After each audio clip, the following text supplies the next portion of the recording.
солҳои охир дар кишвар барои ташаккули тафаккури зеҳнии наврасону ҷавонон диққати махсус равона шуда, аз ҷониби ҳукумати мамлакат синфхонаҳои фаннию соҳавӣ бо таҷҳизоти муосири лозима муҷаҳҳаз гардонида шуда истодааст.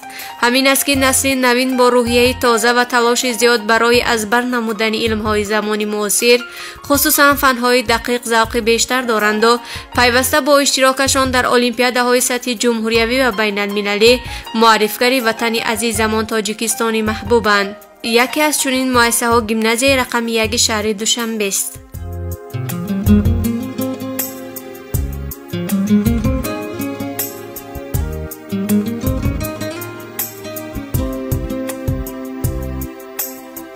муҳаммад шарифов аз зумраи он нафаронест ки новобаста ба ҷавонияш дар чандин олимпиадаҳои сатҳи ҷумҳуриявӣ ва байналмилалӣ аз фани забон ва адабиёти тоҷик иштирок карда сазовори ҷойҳои ифтихорӣ гардидааст.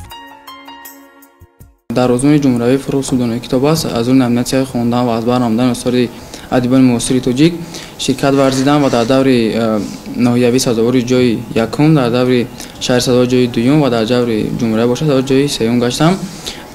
пас аз он дар олимпиадаи фанӣ аз фани география иштирок карда дар даври ҷумҳуриявӣ сазовори ҷойи дуюм гаштам. дар соли 2021-22 бошад аз фани география сазовори ҷойи дуюм гаштам. муҳаммад ба хондан ва аз бар намудани осори адибони тоҷик бисёр шавқу рағбат дошта, пайваста талош меварзад дониши худро сайқал диҳад ва ҳамсабақони худро низ ба ин самт ҷалб месозад. вақте ки сухан дар бораи осори адибони муосир меравад, сараввал ба мо осори садафтари адабиёт устод Сададдин Айнӣ, пас аз он Абулқосим Лоҳутӣ, Мирзо Турсундода, Лоиқ Шералӣ, Сотим Лоҳдода ва дигар нависандагону шоирони забардаст меояд ки инҳо дар офаридани насру назми муосири халқи тоҷик хело нақши калон бозидаанд ва мо боварӣ дорем ки офаридаҳои онҳо то асрҳои аср дар дили мардум боқӣ хоҳад монд. мо ният дорем ки хулоса ҳамсинфони худро ки ҳамсабақони худро ба ин гуна озмуну олимпиадаҳо даъват карда ба онҳо дар дили онҳо ҳисси ватандӯстӣ ромисол парварида ва аз корҳои беҳуда дурӣ ҷуста ба омӯзиши илму маърифат машғул гарданд. дилноза давлатзода ҳам хонандаи ин даргоҳи илму маърифат буда дар чандин олимпиадаҳои байналмилалӣ ширкат варзида парчами кишвари азизамонро боло бурдааст. дар шаҳри Москва аз фани забони русӣ дар олимпиада иштирок кардам ва сазовори ҷойи ифтихорӣ гаштам ва дар оянда мехоҳам кӯшиш намоям ва боз дар олимпиада иштирок карда сазовори ҷойи якум шавам. ман баъди хатми мактаби миёна мехоҳам ҳуҷҷатҳоямро ба донишгоҳи тиббӣ супурда духтур шавам ва ба халқи худ хизмат кунам. оиша аз кӯдакӣ барои аз бар намудани осори адибону шоирон майлу рағбати зиёд дошт ва пайваста мутолиа намудан барояш ба шуғли дӯстдошта табдил ёфт. инчунин иштирок дар олимпиадаҳо барои оиша дари муваффақият ва ояндаи дурахшонро боз намудааст. аз нигоҳи ӯ иштирок дар олимпиада ҷаҳонбинии касро васеъ менамояд ва барои равнақи қувваи зеҳнӣ ва тафаккури шахс заминаи мусоид фароҳам месозад. тӯли 2 сол аст ки дар олимпиада аз фани забон ва адабиёти тоҷик иштирок намуда сазовори ҷойҳои намоён мегардам. дар синфи 6 вақте ки ман дар олимпиада иштирок намудам, дар давраҳои ноҳиявӣ, шаҳрӣ ва ҷумҳуриявӣ ман сазовори ҷойҳои дуюм ва якум гаштам ва дар синфи 7-8 низ сазовори ҷойҳои намоён мегардам ва соли равон низ мехоҳам дар ин олимпиада иштирок намуда сазовори ҷойи намоён гардам. дилноза ҷобирова ва шукрона абдураҳимова ҳарду иштироккунандагони олимпиадаҳои сатҳи ҷумҳуриявӣ ва байналмилалӣ буданд. ҳангоми ба ватан баргаштан ҳатман тасаввуроти худро ба ҳамсабақони хеш қисса мекунем то шавқу завқ ва меҳри онҳоро ба китобу китобдӯстӣ ва иштирок дар олимпиадаҳои дохиливу хориҷӣ бедор созем. инчунин ҳангоми иштирок дар олимпиадаҳои байналмилалӣ бо намояндагони дигар халқу миллатҳо шинос шуда фарҳанг ва тамаддуни дигар халқу миллатҳоро то андозае меомӯзем, мегӯянд қаҳрамонони мо. ман тӯли 2 сол аст ки дар олимпиадаҳои фанӣ иштирок карда ҷойҳои наморо ишғол менамоям. Ман худ аз синфи 6 ба олимпиадаҳои фанӣ майлу рағбати зиёд пайдо кардам ва ман дар фани забон ва адабиёти тоҷик майли хеле зиёд дорам. Ман ба ҳамсолони худ тавсия додани ҳастам ки бисёртар ва хубтар дар олимпиадаҳои фанӣ ва дигар озмунҳо иштирок карда ҷойҳои намоёнро ишғол намоянд ва аз корҳои беҳуда даст кашида ба китобхонӣ ва иштирок кардани олимпиадаҳо ширкат варзанд. тӯли 2 сол аст ки дар олимпиадаҳои фанӣ аз фани география иштирок мекунам ва дар соли гузашта дар даври ҷумҳуриявӣ сазовори ҷои дуюм гаштам.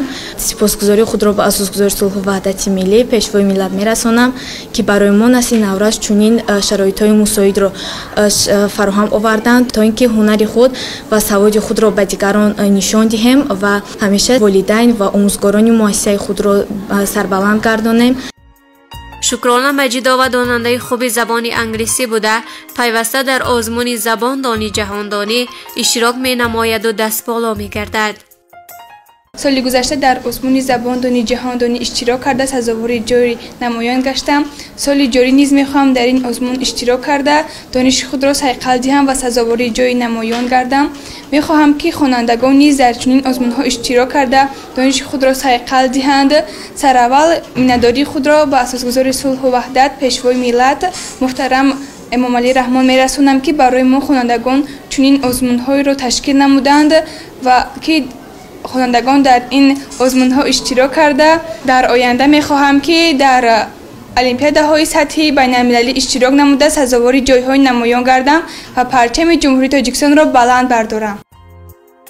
нӯшин давлатова хонандаи гимназияи рақами 1 шаҳри Душанбе барои хонандагони болаёқат буда то ин дам дар озмунҳои зиёд иштирок карда соҳиби диплому ифтихорномаҳо гаштааст. ман дар озмунҳои сатҳи шаҳрӣ ва ҷумҳуриявӣ хеле зиёд ширкат меварзам. аз ҷумла озмуни ҷумҳуриявӣ фуруғи субҳи доноӣ китоб аст ширкат варзидам. ман дар ин озмун барои сайқал додани дониши худ ширкат варзидам ва хеле хурсандам ки дар чунин озмунҳо ширкат меварзам. боз ман дар форуми якуми навқаламон ва иҷодкорони навраси шаҳри Душанбе топси навраси муваффақ ва маъруфи шаҳри Душанбе низ ширкат варзидам. сазовори ҷойҳои намоён гаштам. бояд иброз дошт ки нӯшин дар баробари дигар озмунҳо ҳамчунин дар озмуни ҷумҳуриявӣ фуруғи субҳи доноӣ китоб аст иштирок карда соҳиби ҷойи ифтихорӣ гаштааст. дар озмуни фуруғи субҳи доноӣ китоб аст аз рӯи номинатсияи адабиёти кӯдакон ва наврасон ширкат варзидам. бештар ман аз осори устод Юсуфҷон Аҳмадзода, Боқир Раҳимзода, Убайд Раҷаб, Латофат Кенҷаева, Мавҷуда Ҳаким ва Маҳбуба Неъматзода, Ғаффор Мирзо, Ғаффоралӣ Сафар ва ғайраҳо шеърҳои зиёде аз бар намудам. дар маҷмӯъ зиёда аз 4000 мисраи шеърӣ аз бар намудам ва зиёда аз 200 китобро мутолиа кардам. дар оянда мехоҳам боз дар озмуни зерин ширкат варзида сазовори ҷойи намоён гардам. Тоҷикистонро дар арсаи ҷаҳон муаррифӣ намоям. шукрона қосимова ва билол қосимов ҳарду муҳассилини муассисаи болозикр буда хело дар дарсҳо фаъоланд ва пайваста мекӯшанд то бо иштирокашон дар озмуну чорабиниҳо сатҳи дониш ва малакаи хешро сайқал диҳанд. ман ғолиби олимпиадаҳои фанӣ аз фани забон ва адабиёти тоҷик тӯли 4 соли ахир аст ки иштирок менамоям ва пайваста ғолибият ба даст меорам. ман инчунин гирандаи стипендияи президентӣ мебошам. ман сараввал миннатдории худро ба асосгузори сулҳу ваҳдати миллӣ пешвои миллат президенти ҷумҳурии Тоҷикистон муҳтарам Эмомалӣ Раҳмон мерасонам ки барои мо хонандагон чунин шароитҳоро фароҳам месозанд. ман дар оянда мақсад дорам ки дар озмунҳои сатҳи байналмилалӣ иштирок намуда ғолибиятро ба даст орам. дар олимпиадаи забони русия дар шаҳри Москва эрудитная планета иштирок кардам. сазовори ҷойи ифтихорӣ шудам. пешвои миллат президенти ҷумҳурии тоҷикистон муҳтарам эмомалӣ раҳмон вобаста ба рушди малакаи зеҳнии ҷавонон ва нақши онҳо дар ҳаёти давлату миллат дар ҳар мулоқоти хеш ибрози назар менамоянд, зеро ҷавононанд ки дар оянда метавонанд муҳофизи арзишу дастовардҳои миллат бошанду номи неки миллати тоҷикро дар арсаи байналмилалӣ боз ҳам баланд бардоранд. дар баробари дигар дастгириҳои наврасону ҷавонон яке аз роҳҳои ҳавасмандгардонӣ ва дастгирии иҷтимоии ҷавонон ин таъсиси стипендияи президентӣ барои хонандагони мактабҳо ва донишҷӯён аст. дар гимназияи рақами 1 барои хонандагони болаёқат шумораи гирандагони стипендияи президентӣ зиёд мебошад ки ҳар яке аз онҳо иштирокчиёни фаъоли олимпиадаҳои сатҳи ҷумҳуриявӣ ва байналмилалӣ мебошанд. طول 4 سال است که در المپیاد از فن زبان و ادبیات تاجیک اشتراک نموده سزاوار جایهای نمایان گشته ایستادند. در کنفرانس علمی و ادبی از فن زبان و ادبیات تاجیک اشتراک نموده در دور جمهوریوی سزاوار درجه اول گشتم. می‌خواهم که میان‌داری خود را به اساسگذار صلح و وحدت ملی پیشوای ملت پرزیدنت جمهوری تاجیکستان رسانم که بهر ما جوانان نورسان امروزه این مملکت صاحب استقلال چنین شرایط‌ها مساعد را فراهم آورده ایستادند تا ما دانش خود را صقل دهیم. طول چند سال است که در المپیادهای سطح شهری و جمهوری اشتراک نموده سزاواری جایهای نمایان گشتم. اینچنین در هفته علم، اینواسیون، تکنولوژی سزاواری شاه جایزه گشتم. سراول میان‌داری خود را به اساسگذار صلح و وحدت ملی پیشوای معظم ملت پرزیدنت جمهوری تاجیکستان محترم امامعلی رحمان میرسانم که با ما جوانان چنین شرایط‌ها را مهیا ساختند. سابرینا مرادова яке аз иштирокчиёни фаъоли озмуни ҷумҳуриявии фуруғи субҳи донои китоб аст мебошад. ӯ зиёд ба китобу китобхонӣ шавқу рағбат дошта пайваста дар пайи омӯзишу мутолиа мебошад.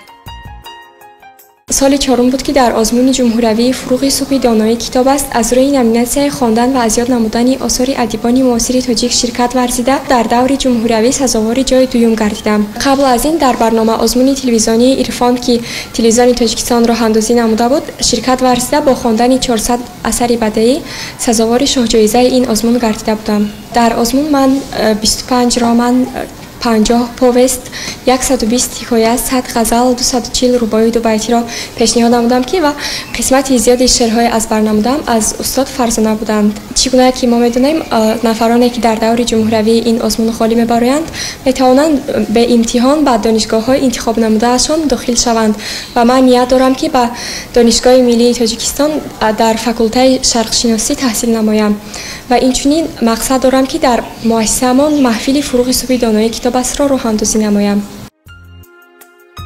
دستگیری و غمخواری نسل نورس و جوان یکی از سمت‌های مهمی سیاست دولتی به شمار می‌رود.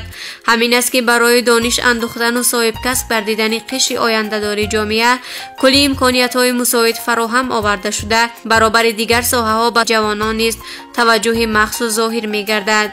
خوانندگان ما امروز باید از تمام شرایط‌های مساعد علمی آموزی که با زحمت و تلاش‌ها در طول صاحب استقلالی فراهم آورده شده‌اند ثمره‌ناک و مقصدناک استفاده نمایند و دانش از بر نمایند و در آینده با دانش و مهارت خویش رشد بخشنده و معرف کننده کشور در سطح جهانی باشند.